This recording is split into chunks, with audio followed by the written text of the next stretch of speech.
Ġie ffirmat ftehim li permezz tiegħu ġew estiżi s-servizzi li qiegħda toffri dar il-kantoniera f'Darpawdex fil-qasam tas-saħħa mentali.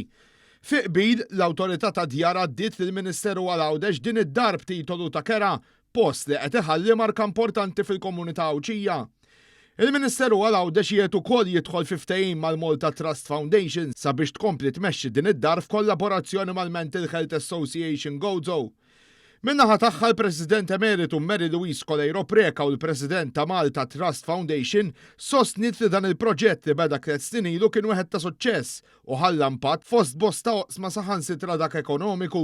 L-opportunità għal żgħażagħ Ħawċin li issa jistgħu kolli Għawdex biex jiġu u jaħdmu u jimxu fil-karriera professjoni tagħhom ġewwa permezz ta' servizzi li aħna qegħdin nagħtu. Il-Ministru Rodrik Galdes qal li permezz tas-sapport u t-taħriġ li tagħti din id-dar din is-sena kienu madwar 27 persuna li nataw lajnuna u għamlu l-kambjament meħtieġ fil-ħajja tagħhom u għalhekk reġgħu daħlu lura fil-komunità. U bekk mhux biss intejbu l-kwalità tal-ħajja ta' dawn il-persuni imma nagħtu tama ġdida permezz ta' din il-kollaborazzjoni bejn l-Istat, l-NGOs u anka il-persuni fih dan il-komunità tal-Darpawdex biex bekk dawn il-persuni jgħixu ħajja ta' dinjità. Il-Ministru Clint Camilleri saħaq li sa minn meta fetħet il-bibin tagħha din id-dar lura fl-2021 numru ta' persuni rrikorrew għas-servizzi mogħtija fil-waqt il-gvernijiet jifhem li hawn ħtieġa għal dawn is-servizzi u għalhekk u kommess li jkompli jsaħħaħ u jsostni dawn is-servizzi soċjali imma aktar minn hekk